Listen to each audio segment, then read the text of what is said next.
at what moment in your life thus far do you suppose that you were closest to death without knowing it?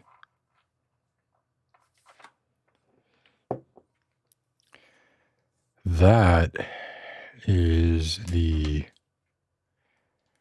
I'm sure, unintended, and surely unintended as a primary message, but maybe not unintended as a tertiary, subordinate message. Was one of the thoughts that I had during the 3 hours of watching Oppenheimer. At what moment in my life was I closest to death? I tend to be selfish and very me-focused. As a result of that, I tend to be much more concerned with threats from within as opposed to threats from without. So when I think of that question, and I think of the potential answers to that question, I think about metabolic processes or things going wrong in the delicate chemistry that we all have making up our own bodies.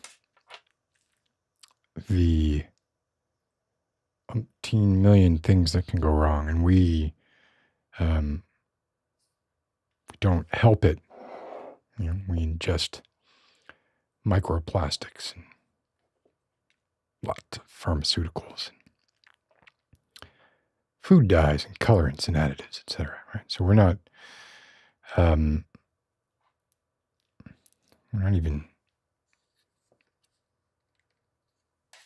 really starting with a well shuffled deck. But regardless of that, so I tend to focus on that part of it. I think less about the part that Oppenheimer made quite abundantly clear. I mean, I certainly have thought about it in the past, but I think less about what Oppenheimer made about it, which was, in particular when they were talking about the non-zero chance of the chain reaction within the fission reaction stopping at any point, and actually being enough to overcome the space between atoms in the atmosphere and just ignite the entire atmosphere and blow up the world, right?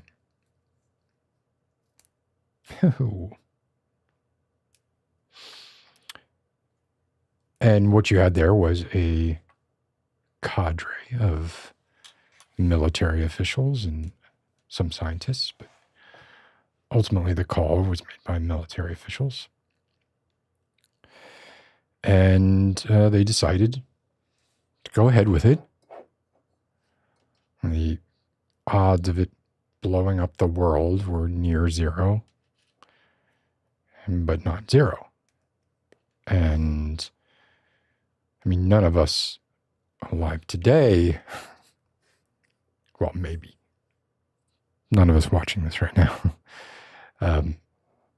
lived through that moment.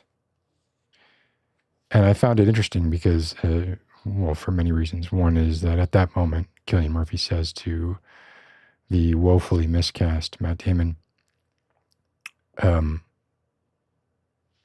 how they'll know, what are they doing about that? And Cillian Murphy saying, well, we'll know in 5 minutes. And my reaction to that was, no, you won't know, right? You'll only know if it doesn't happen. There won't be a you or an it to be known or anything to know if it does happen. So I feel like that was a glib remark, either in the script or it seems like something maybe Oppenheimer wouldn't say. He probably would have been more precise. But then I was thinking, well, yeah, how many times has that happened? Maybe smaller scale, but maybe not. And maybe natural processes even, near misses.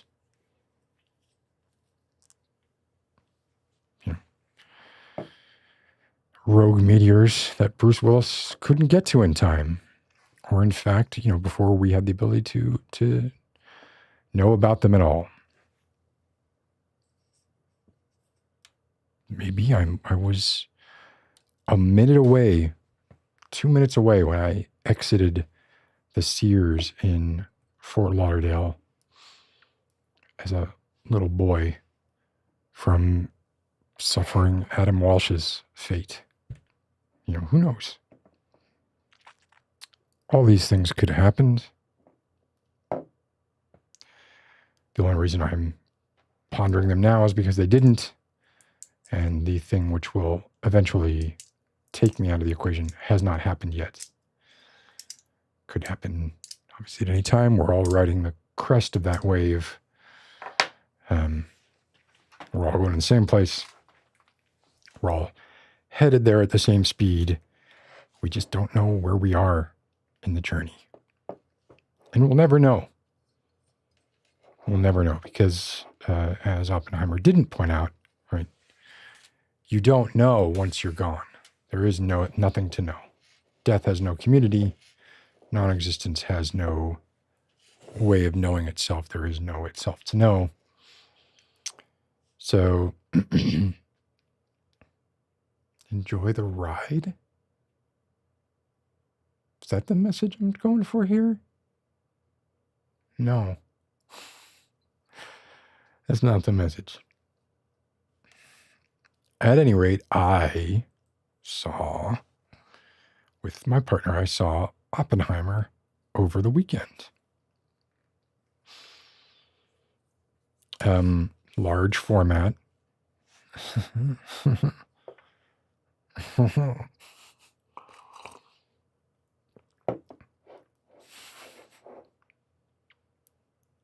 The seats, they reclined.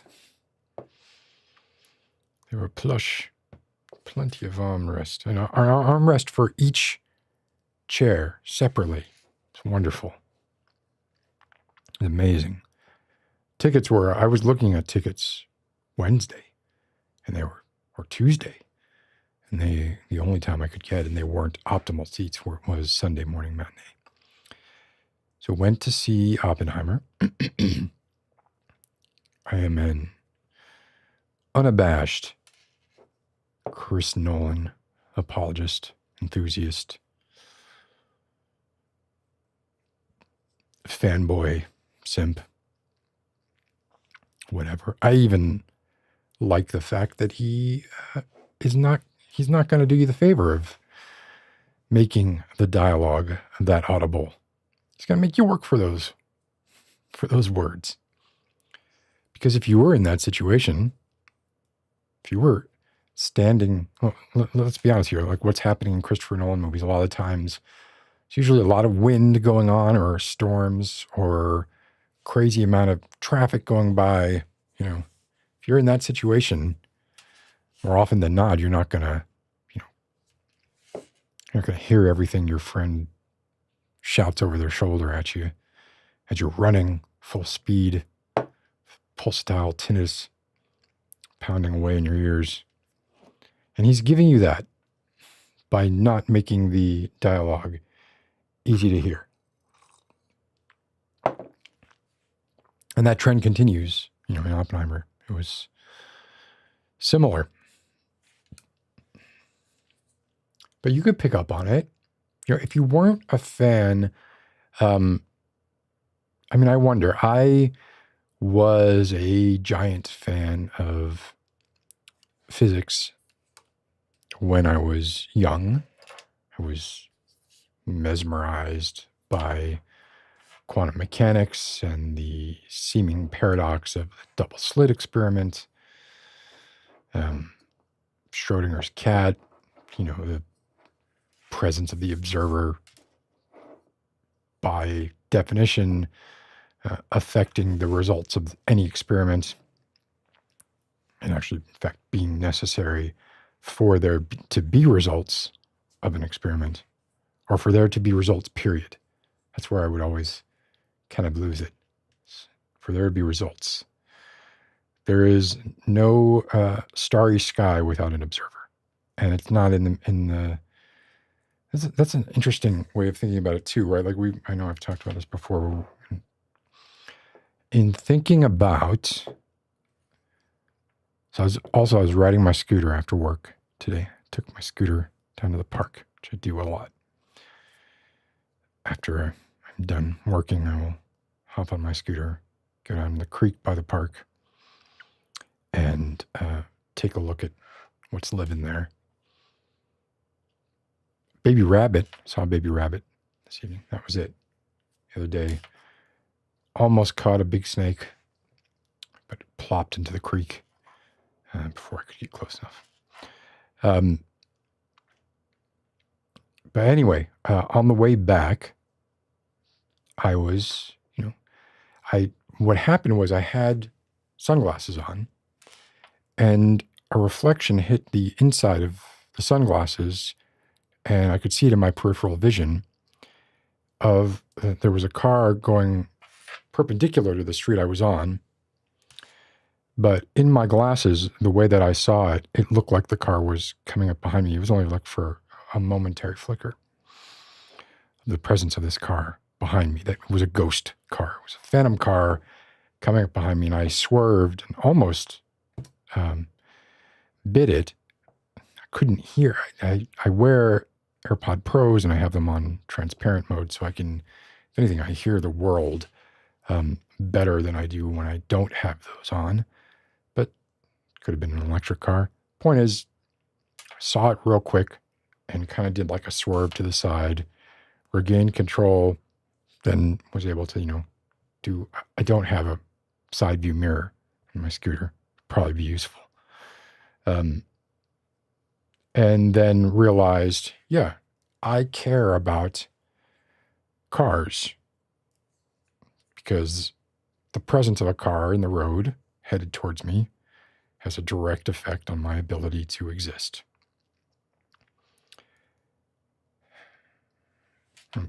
Seen through the lens of evolution, were I of a certain size, whether that be much, much bigger or much, much smaller, a car wouldn't mean anything to me if I were crossing the road. If I were smaller than, say, if I were a small ant, like one of those little black ants or a little fire ant, something like that. Cars wouldn't mean anything to me. Car could run over me. The porousness of the road would mean that wouldn't matter. I would not get killed by a car rolling over me, and therefore there's no reason for me to be aware of the existence of the car. It gives me no benefit, and probably would, give me great consternation to no foreseeable gain if I was aware of them. So if we're thinking about it from an evolutionary perspective, the best thing for evolution to do to a very, very small insect / animal is deprive them of the cognizance of cars. I realize cars have not been around long enough to affect evolution. This is an example. Suspend your disbelief for a minute.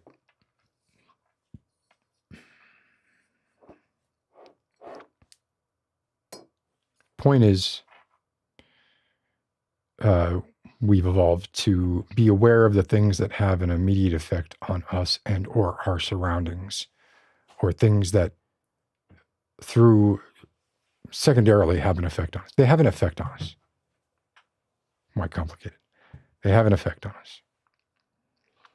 And because they have an effect on us, now, if we were capable of perceiving everything that the universe is presenting to us, what a noisy picture that would be.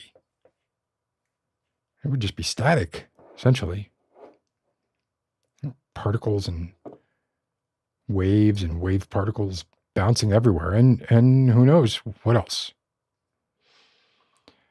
And so we evolved eyes that see in the spectrum of visible light, which is super narrow part of the actual spectrum of light. In a way, we look at the world around us through a slit, not a double slit, single slit. And we only see those things that are capable of making their way through the slit.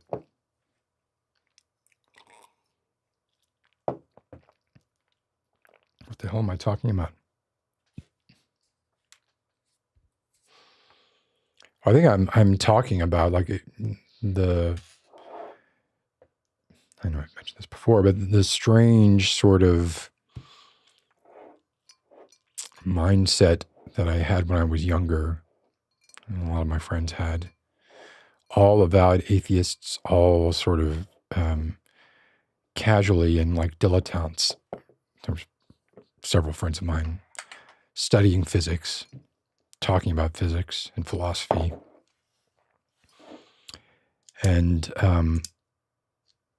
thinking that physics made the world real rather than just seeing it as an abstracted way to view the world, another abstraction, arguably like a more useful abstraction, but an abstraction nonetheless.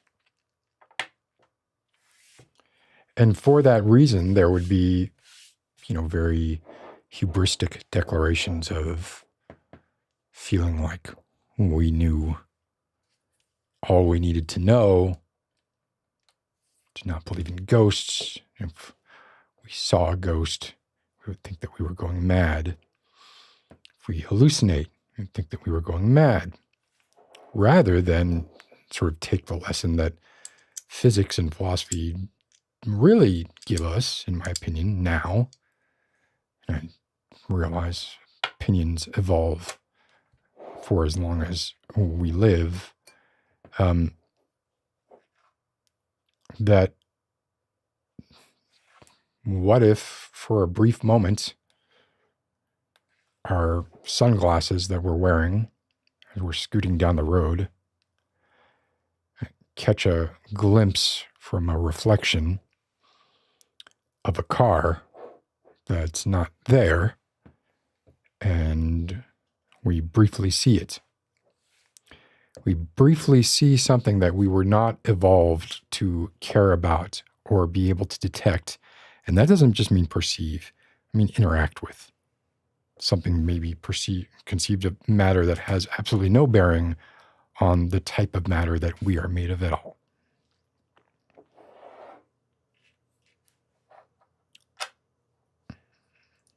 I think now I think my first instinct there would probably still be something along the lines of, I'm having a stroke.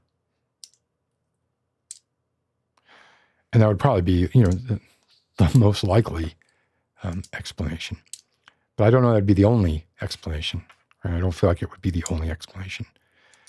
Possibly I caught a glimpse into something outside of the slit that was designated for us.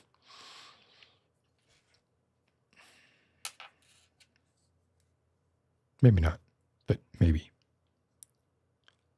I'm just saying I don't rule out that possibility anymore.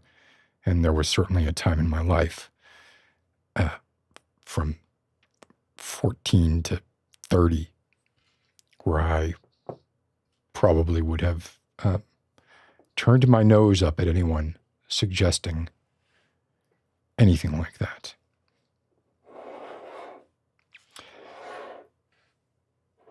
And how does that apply to seeing Oppenheimer on Sunday? Apart from the idea of how many times have there been decisions made by groups of people or through natural processes that have almost extinguished us?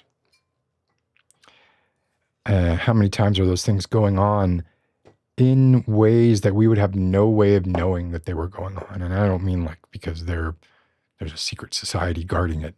I mean, because we were not evolved to detect these things. And you say, oh, well, Mr. Sailor, you've just painted yourself into a corner because you just said that if we only evolved to see things that have an effect on us. And if these things can have an effect on us, then surely we would evolve to see them. Well, no, it would have to give us enough of a shot to encounter and be damaged by and survive. And thereby, through natural selection, I guess, or artificial selection, depending on the sentience of the entities that are interacting with us, give us the chance to evolve the systems by which we could see and or detect and thereby evade, or at least be aware of and prepare for interaction with those forces / particles / waves / wave particles / dark matter / whatever the hell, we don't know what it is yet.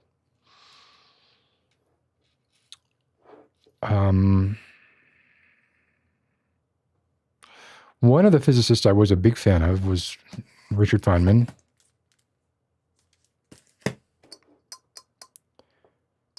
Obviously, if you were interested in quantum mechanics, quantum electrodynamics, you read Richard Feynman.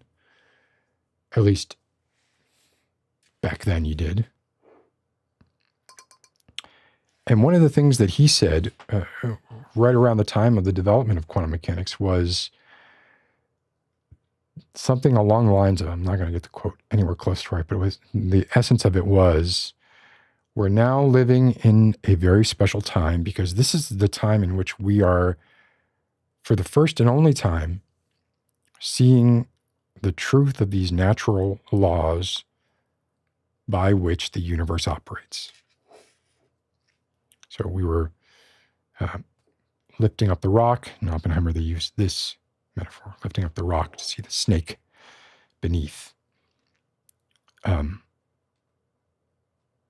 Now, other philosophers and physicists have said that's way too broad because it assumes that there aren't other natures to discover, and when those other natures are discovered, we will have to discover how those work as well. So it was a little universe-centric, our universe-centric, the known universe-centric. Cut me some slack.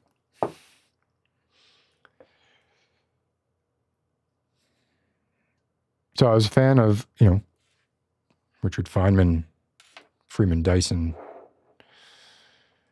Bohr, Wheeler, Boltzmann, Julian Schwinger. I'm trying to think of physicists and not philosophers, and it's weird. There is like quite a crossover there. It's kind of like musicians and actors, physicists and philosophers. All the actors wish they were famous musicians. I don't know that all musicians wish they were famous actors. Certainly seem to jump at the chance to act.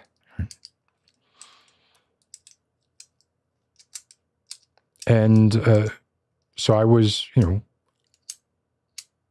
eager to see Oppenheimer. I almost said Prometheus.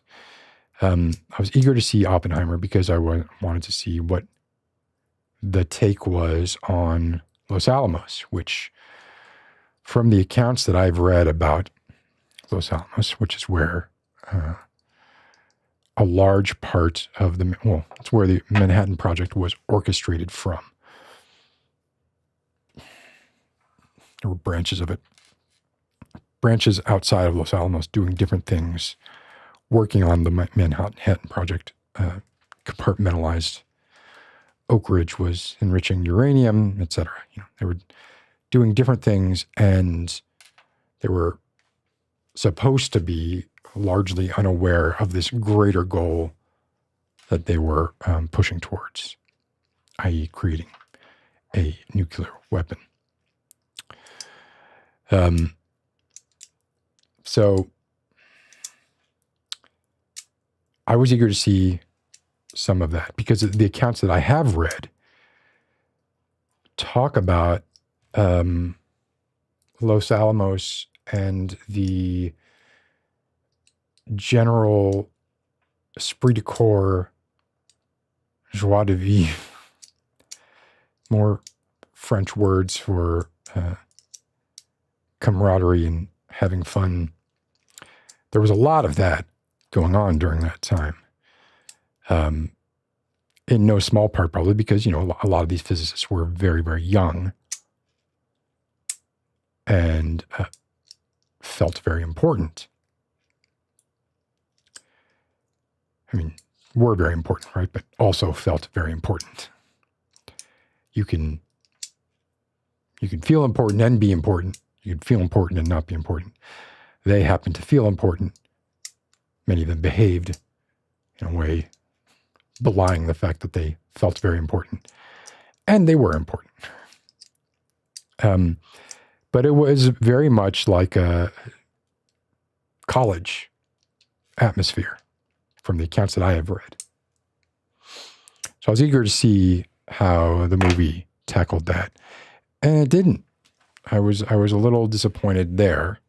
It slightly got into the logistics of Los Alamos. And I get it, 3-hour movie, a man's life. In my opinion, they focused too much on the McCarthyist persecution at Strauss's confirmation hearing in the third act, fifth act, whichever. And not enough on Los Alamos. Honestly, I kind of just wanted, I just kind of want to see a movie, Los Alamos. I want to see the doorstops made of the gold that was essentially the detritus of enriching uranium and had no importance to the people who were there. A lot of those stories are in a couple of books by Richard Feynman. He talks about his time at Los Alamos with quite a bit of candor and some alarming misogyny. I think still probably alarming even for the time. But a lot of his stories are about how he would basically, try and piss off, the military people at Los Alamos, the scientists, and they were to some degree in opposition, certainly in their, in the way they thought and what they were concerned about and how they went about doing things. Feynman, for instance, would go around to people's offices and crack the safes on these file cabinet locks that were supposed to be high security because there were nuclear secrets in these cabinets, and he would crack them to demonstrate that they needed to be more secure. And also because he was a bit of a show-off, and also because, kind of fun to do that. And a lot of the ways in which some of the stories, I relate I relate to one of the most famous physicists in the world, Richard Feynman. I relate to him because certainly in the books, Surely You're Joking, Mr. Feynman, and What Do You Care What Other People Think, which are the two books that are basically just him prattling on to Robert Leighton, while Robert Leighton dutifully takes dictation about the things that he did. I'm sure there is more than a slight bit of apocryphy in there. I'm not sure that apocryphy is a word that you can use. The noun apocryphal, I don't know. Should be, if it's not. Apocryphal material in there. But, he paints himself as the jester, kind of going from stodgy institution to stodgy institution, whether it's Princeton or Oak Ridge or Los Alamos or any of the sort of distinguished physics appointments he had after that. Or even, he was on the Challenger Commission. The Challenger exploded. And in typical showboaty fashion, he demonstrated the idea of the inability for O-rings to expand at the necessary speed that they need to expand to form a good seal at low temperatures. He did that by compressing an O-ring with a set of calipers, or maybe it was a locking wrench or something, and putting it in some ice water, then pulling it out and undoing it and watching the O-ring presumably not bounce back to its original shape. To which everybody went. And of course, he was very much at odds with the military component of that commission as well, and Neil Armstrong. It didn't go into any of this in the movie Oppenheimer, and I didn't expect it to. The actor playing Richard Feynman, I was a little disappointed by that too, although I love The Boys. Not so much a fan of the actor who played Huey. And he was the one who was playing Feynman. I think he had 2 lines. Maybe he had like a line and a half. I'm not 100% sure.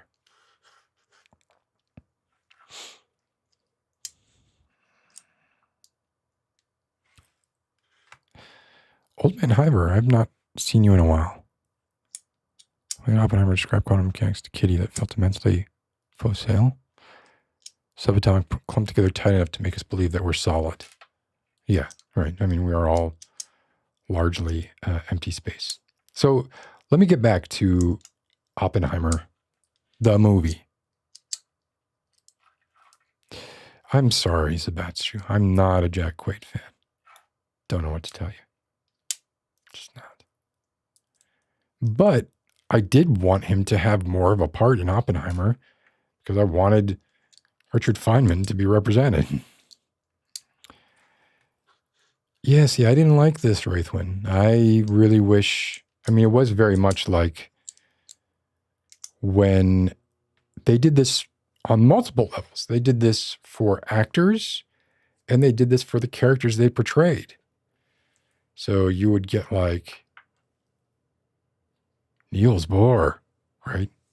Big reveal for... And Niels Bohr is Kenneth Branagh. Albert Einstein. Who's portraying Albert Einstein? Daniel, I forget his name. Truman. Who's playing Truman? Who do you think? Who do you think would play? Let's say you haven't seen Oppenheimer. They need to get someone to play an aging presidential figure. There were prosthetics involved. Who would you guess they might cast in that role? I think, like, instantly recognizable. But I felt like I knew it before I even saw him, that it was going to be Gary Oldman. So they were doing like double whammies of reveals. The whammy reveals of this actor and the whammy reveal of Heisenberg, right? Heisenberg, Niels Bohr, Teller. Teller, by the way, played by Benny Safdie, who is just, he's amazing in everything that he does. I think he is something else. Hi, Kit Kat, rat-a-tat, rat-tat. But to me, that took away from, I would rather they were mostly unknowns, and frankly, like,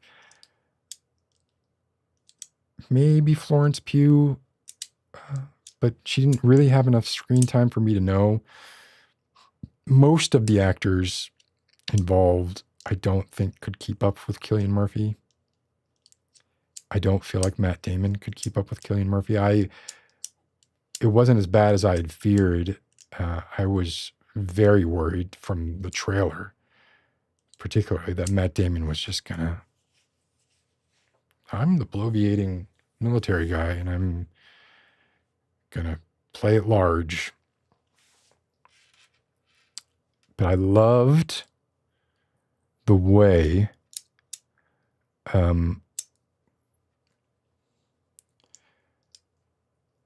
me think about how to explain this. So we know Christopher Nolan doesn't like to use CGI in his movies. And I applaud that. Glad that he does that. I loved the way that they essentially took some very simple slow-mo shots and macro shots and gave you, and through the way that they concentrated on Cillian Murphy's face, when he was seeing these things, it was like, okay, Christopher Nolan was like, I'm not going to show you, just straight out show you this mushroom cloud nuclear blast that you're seeing. What I'm going to show you is Cillian Murphy watching it, and then I'm going to show you an abstract or an abstracted version of it that represents how Robert Oppenheimer was seeing it, not how you would see it or how it objectively appears, but how Oppenheimer sees it. And that allowed him to do these abstract, what might even, in lesser hands would be like really obvious that, oh man, this movie had no budget. That would be the reaction, I think, if this were in a less skilled filmmaker's hands. This movie had no budget. They're not showing us shit. It's just close-ups of people's faces. But by using that clever narrative trick, I don't even think it's a trick. I mean, I think it was probably a eureka moment for him, because I'm sure he didn't want to go through and do another kind of Batman in terms of scale kind of thing.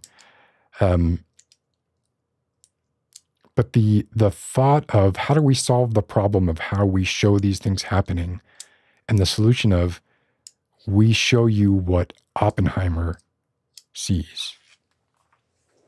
Not literally what he sees, but like how he sees it. Oh, it was brilliant. And really, really well done. Well executed. And if you look at, I think if you looked at that stuff without any context, you'd think it was like that super high speed camera YouTube channel. That YouTube channel that like blows stuff up, records it at like 9,000 frames a second, and shows you, what does a bullet look like going through a bag of flour? 9,000 frames a second. Stuff like that. And he was able to make, I think, small things look big and big things look massive. Gonna disagree with you here too, Wraithwin. I'm sorry. I'm not picking on you. Generally, I agree with this. And maybe his hands were probably tied Yes, slow-mo guys. Old man His hands were probably tied because this is a biopic. The pacing on Oppenheimer was, to me, great for the first 2 hours and abysmal for the last hour.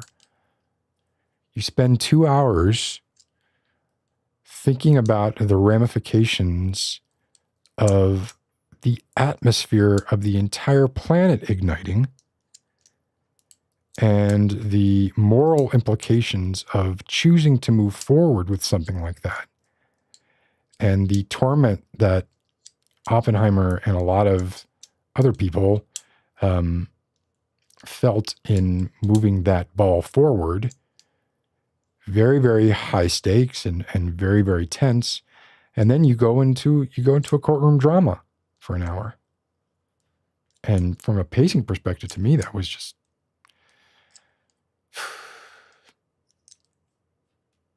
it was like an appendix. It's like a footnote.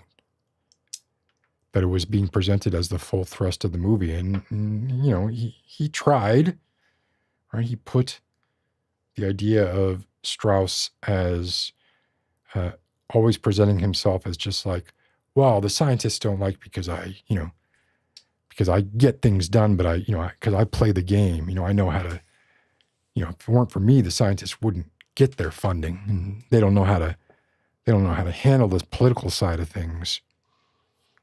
And Oppenheimer turned the scientists against me, all sort of stemming from this one incident, which I don't know if that incident is apocryphal or not, of Oppenheimer talking to Einstein, saying something that Strauss thought was directly related to him, but wasn't. It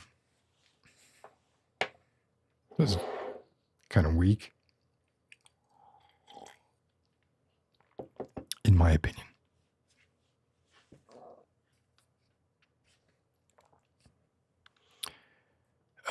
Amy, you keep asking this question. No, I did not. That's what Grave of the Fireflies is for. This movie was, it showed Oppenheimer watching footage of Hiroshima. And it showed him turning away, right, and not being able to watch it. And of course, this was a movie about Oppenheimer. And personally, I don't think that it's negligent of Christopher Nolan to not give equal time to the horrors that the bomb perpetrated. I think it was pretty clear in stating that it was a new age of war, and sort of the dichotomy they set up there was like the people who thought that this would end war because no one would ever want to go to war again, right? Because the stakes were too high. And the people who were not so naive and knew that certainly wouldn't be the case. But I've seen some pushback on how it was irresponsible in that regard. And I just didn't, I don't know. It didn't feel that way to me, right? The elevator pitch for this meeting, I don't know. I think it covered what it should, right? Yeah, exactly. Right? Like Grave of the Fireflies. Whew.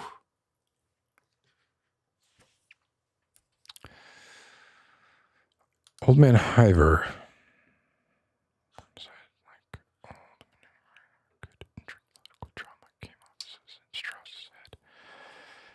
Yeah, I agree with this.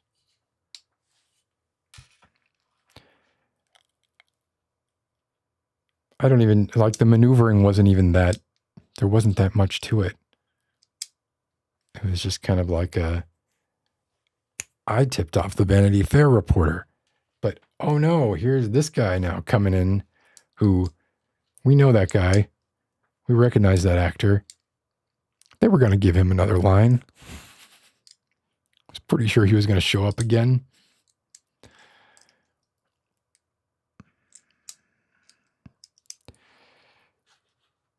Hey Rodrigo, do I think they did the best they could to portray the main message of the movie?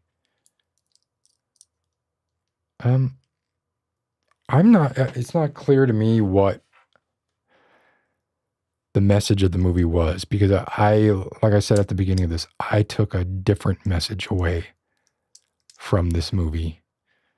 The message I took away was, how many times have things like this happened that we just don't know about? How many times have there been decisions or not decisions, natural occurrences that have brought us to the brink of not existing anymore that we'll never know about? What do I think the main message of the movie was?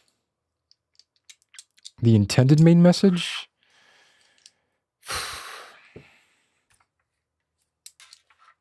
It was a biopic.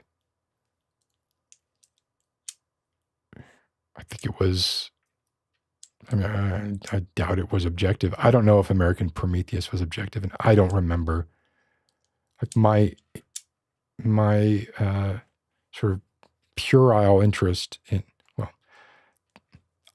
when I was young, I was interested and followed the events that led up to the development of the atomic and then the hydrogen bomb. And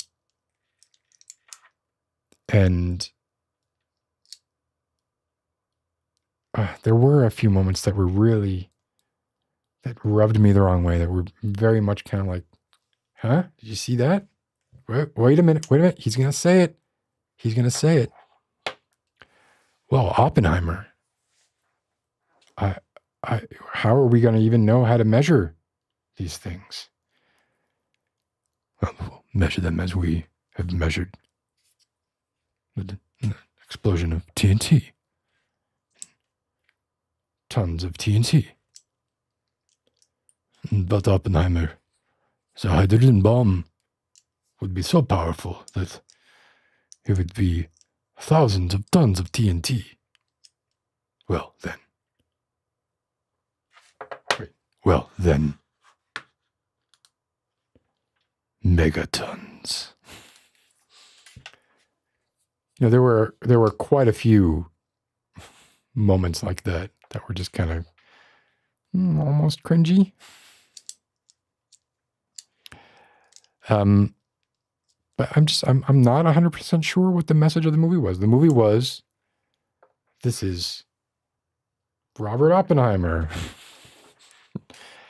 And he's troubled, and he is very, very smart. He's an incredibly smart man. He's smarter than you. He's smarter than any of the physicists at Los Alamos. He's smarter than Einstein. The marbles were real, though. That was actually how they kept track of. Now I'm going by Richard Feynman in my own memory. That was how they kept track of how much uranium was enriched and plutonium was enriched. Yeah, and they had the same thing exactly with I think it was Edmund Teller, where he's, espousing a hydrogen bomb, and they're kind of like, but you couldn't possibly, how could you, that requires fusion. How would you get the power to fuse atoms? And then with a fission bomb. So, the idea that using a fission bomb to trigger a fusion reaction, which worked and led to Bikini. But none of that was covered in the movie. So I saw it in large format. I needed to go back and check this. So I saw it in what they called premium large format. And before the movie started, they went, they showed us a screen. They said, this is what black was like in a regular cinema. And, you see there's a little bit of light still because it's a projector using light, and even black has some amount of light coming through. And then they're like, now this is, the new black. However, yes, the bikini atoll. And, the genesis in the mind of a young, or I guess he wasn't, but when he became of age, Steven Hillenburg, for his SpongeBob SquarePants characters.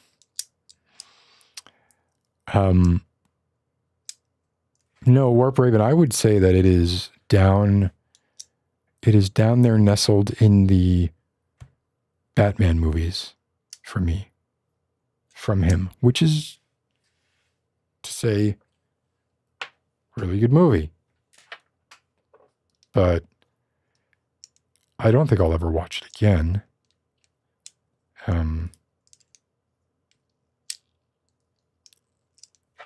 And I do feel like, I watched Tenet like 5 times. Love it or hate it. The correct answer is love it. I've seen Memento. I couldn't tell you how many times. Interstellar, I could not tell you how many times. Inception, I was not as taken with Inception. I'll do a tier list. Miriam, you're still at work? Okay, well, thank you for dropping by. I'll do a quick tier list. Nolan movies from my humble perspective. Let's just do it. I'm just going to do it with text. I'm going to make it easy for myself. Was not set up for this, but should be easy.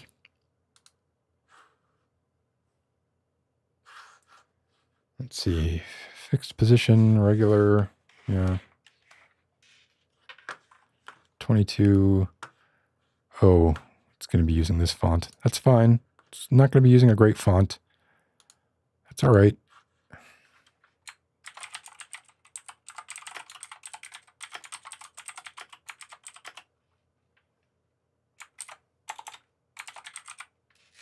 Okay, let's do this.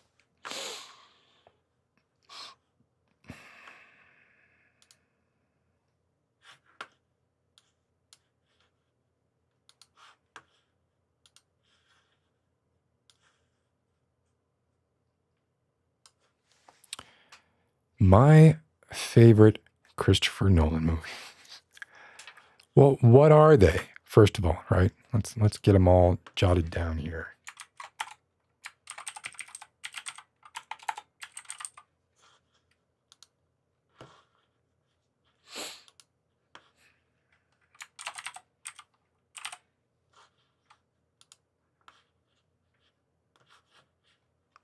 Don't worry, I'll move them in a second.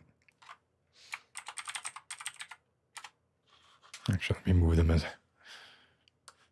This is not their ranking. This is just...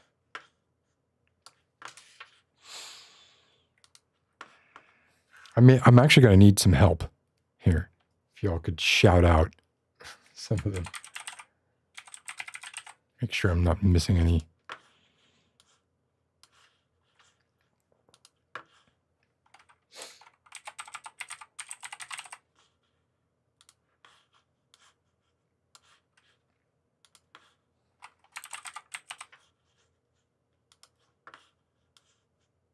Riveting stuff going on right now.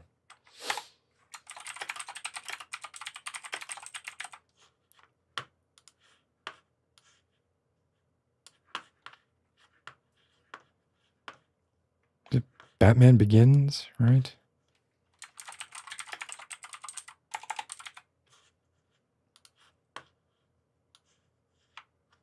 Oh my God, Hiver, I would have left out the Prestige. I would have forgotten the Prestige.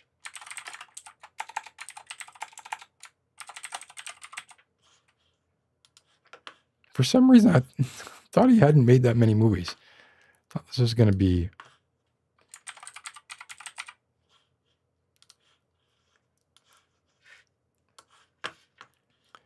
And I'm missing Dark Knight Rises, Batman Begins, Tenet, Oppenheimer. Oh, yes, of course.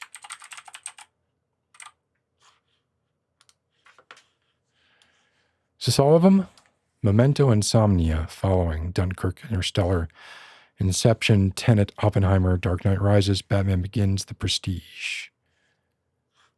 Did he do 2 Batman movies or 3? I'm not clear, but this is fine. This is enough. All right, so these are just my favorites. Why don't we put this over here?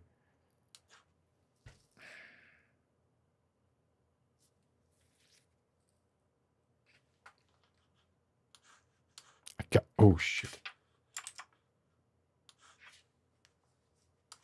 I'm going with Memento. The Dark Knight is not... Yeah, that's separate from... Okay.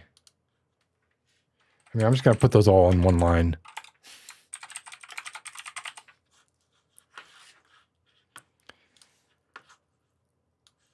This is significantly more than I thought. Yeah, so Memento, I think, is my favorite. Now, second, we're already getting in trouble.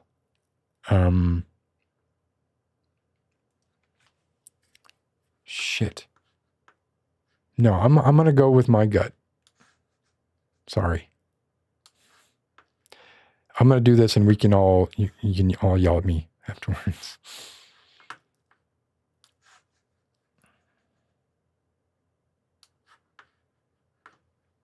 No, wait, no.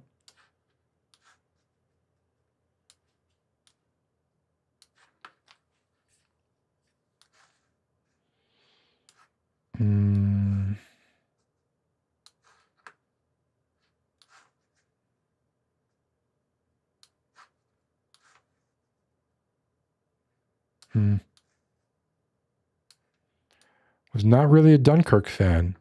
And then these all just kind of go blip, blip, blip. Like that. So Memento, call it. There's a lot of reasons why maybe Memento might have its rank artificially inflated. And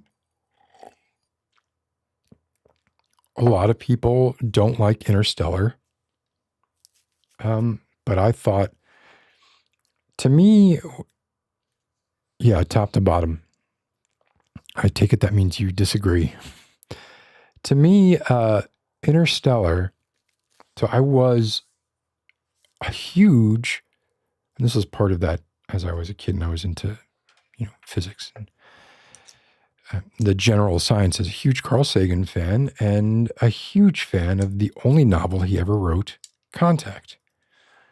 It was made into a movie starring Jodie Foster. Matthew McConaughey was in it, although he didn't have a big role.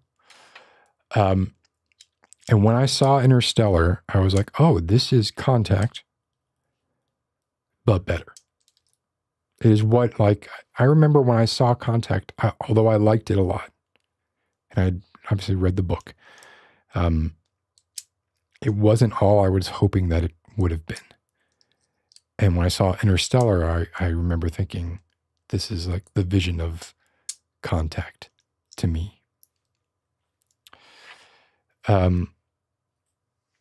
Miriam, why are you talking about, what does this have to do with Christopher Nolan? So that's why Interstellar is just, come on. Could it have gone without the tearful reunion at the end? Maybe. Was it like a little bit cheesy? It was a little bit cheesy, but it was also great. Although it's becoming more and more difficult for me by the day to watch movies with Matthew McConaughey in them.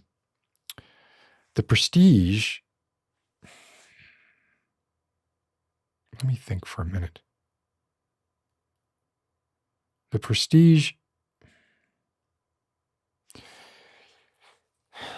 the only thing about The Prestige that maybe keeps it from knocking Interstellar down to number 3 is it was a little sprawlingly long and felt a little rickety at times. But it was brilliant. Christian Bale was incredible. David Bowie? Come on.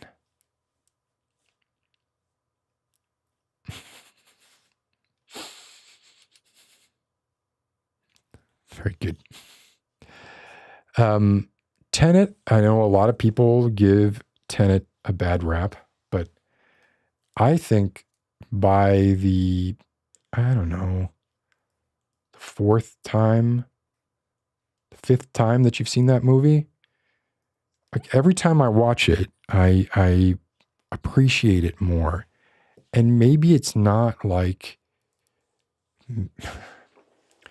maybe Tenet isn't like a movie where I'd be like, yeah, it's great fun to just like watch on a Saturday night. Just pop in Tenet and watch it. It's more like, no, do you want to spend 2+ hours really paying attention with subtitles on, and then at the end of the movie not really get that much about what happened, but then want to go back, be confident in the knowledge that Christopher and Jonathan Nolan crafted this story so that it does make sense, and it's up to you to make sense of it for yourself. So Inception should be higher because it's visuals. That's like one of the reasons I'm putting it low. I felt like maybe in Inception, I wonder, like if you really got Christopher Nolan in a corner and we're like, hey man, how do you really feel about Inception? Like, what are your real thoughts on Inception? Like, there's no cameras on. How big a success was that? I wonder if he might not think that he went too far with the visual weirdness over the story. Anyway, that's why that's there. So Tenet, I feel like the more you watch it, the more it makes sense to you, and the more you can appreciate it is like a finely made watch. Following, maybe I would put Inception above Following. Following probably has a little bit. Oh God, no. It's funny you say this. I was thinking about this because I'm sure a bunch of people have seen, the Tom Cruise being talked about if he's going to go see Barbie and Oppenheimer. He's like, oh yeah, of course. I'm going to go see it today. I take my Fridays and I go see movies all day Friday. Everybody should go see movies all day on Friday. Of course I'm going to do that. Brilliant. I don't think Christopher Nolan would have any interest in working with Tom Cruise. I don't think he would want to relinquish any kind of control, and I don't think he needs anything that Tom Cruise brings. I was not knocking Tom Cruise necessarily. Maybe I'm knocking him a little bit. But whatever. So Following, there's probably like a little bit of a first movie. Pretty incredible that he pieced this together over, I don't know, what was it, a year or 2 years of like filming on weekends or something. I really do like watching those essentially origin stories for directors. Pi, for instance, for talk about. I'll have to do this in another video because I feel like it warrants. How do you go from Requiem for a Dream? Show me the downslide, the fountain. Like, I feel like if you're putting contemporary directors, if you're pitting them against each other, if you pit them, Aronofsky and Nolan, right? That's kind of an interesting side by side to do. They've worked with a lot of the same actors. But let's see what Aronofsky's filmography is here. Oh, Black Swan. Black Swan was great. Loved it. But man. Okay. So Pi, right? You put Pi, you watch Pi and the following back to back. And you can see that and be like, yeah, these people are going to be big. Maybe you couldn't figure out how big. Requiem for a Dream, of course. The Fountain, pretty good. The Wrestler, pretty good. Black Swan, great. From there on, what the fuck is he doing? What the fuck is Darren Aronofsky doing with Noah, with Mother? See, Mother is like Tenet, except I don't have faith in the creator to actually have it make sense at the end of the day. So to me, Mother is almost like the anti-Tenet. And then The Whale, sorry, I was not a huge fan of The Whale. Leaning into sentimentality there for the views. Essentially a clickbait movie, in my opinion. So yeah, so Inception, I almost feel like if you really, really grilled Christopher Nolan on Inception, he'd be like, yeah, after Inception, that's when I realized I got to stop doing super heavy, visually dependent movies. And I want to make things that are more plot. Amnesia? I'm not sure what that is. More intricately plotted movies.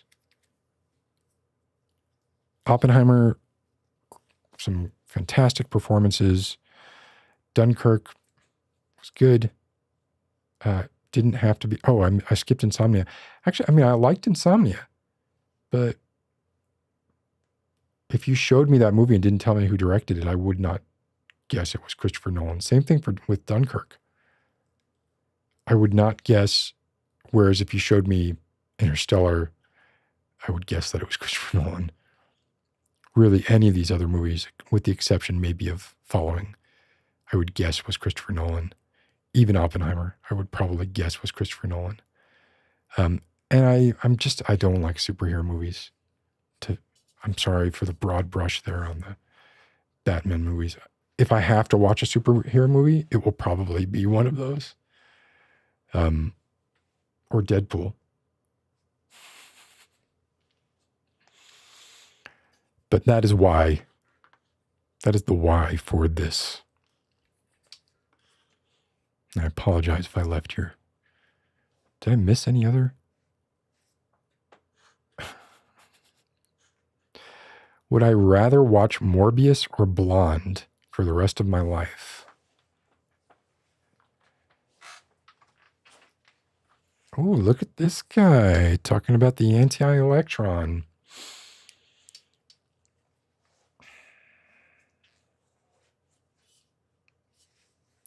Is this a test? Are you testing me?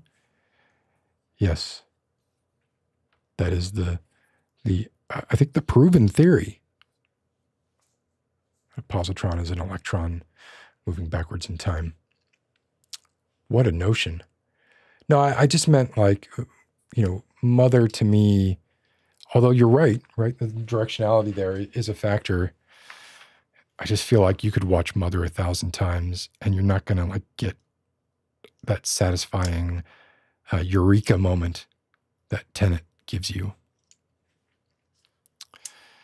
Um,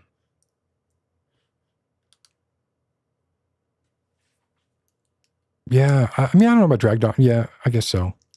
Yes. So the deeper payoff, that's what I'm talking about, that you get from Tenet, you get it from Inception, you get it from The Prestige, you get it from Memento, you get it from all of these movies here. I don't know that you get it from Oppenheimer. I don't know that you get it from Insomnia. Like, those are more straightforward. But I mean, I think there's a place for those movies. They're really well told. But I think you make a really good point here, right? Like, a lot of Christopher Nolan movies, or the particular subgenre of Christopher Nolan movies that ask you to expend effort and be very productive in your consumption of them, he's asking you to be an active participant in what he's doing, not just a passive observer. Oh man, I should have grouped these or something. Sorry. Yes, why would you watch Mother 1,000? No, I wouldn't, but that was kind of my point, right? I don't feel like there's something there to be revealed. And I think it's interesting when you look at Aronofsky's career alongside Nolan's, because I think they started out with equal promise. In fact, I might even have given the nod to Aronofsky. You know, how I have the power to give nods. But anyway, yes. I've only watched this a bit, the new All Quiet on the Western Front. I have not seen the whole thing. I watched like enough of it where I felt like I got it, and I could sort of put the rest of the pieces in for myself. But maybe not. Maybe I need to go back and watch that again.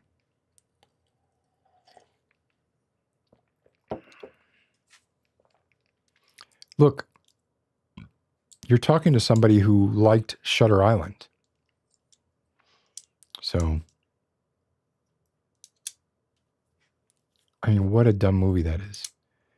And yet I will watch it, and I've watched it several times, and I enjoy it every time.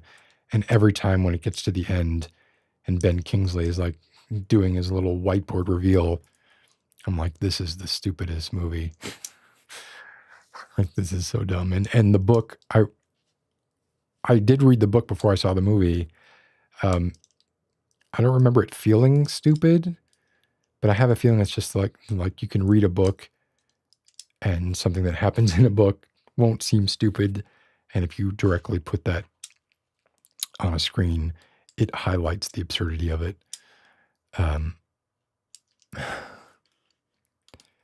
The Boys is, you know, I was a big Preacher fan when I was a youngin'. So Garth Ennis, it kind of gets a pass, and therefore The Boys kind of gets a pass. And I like The Boys. I wouldn't say like I totally love The Boys, but I do. No, I would say I really like The Boys. And, you know, Homelander is an incredible character. Homelander is an incredible character, and The Deep is an incredible character. The Deep, you know, his character arc is a wonderful thing to behold. Hello, Edward. How are you doing? And having said hello, that is those were my thoughts on Oppenheimer and the events surrounding Oppenheimer and the creation of, or the execution of, nuclear fission in a warhead that the Enola Gay was able to drop on Hiroshima.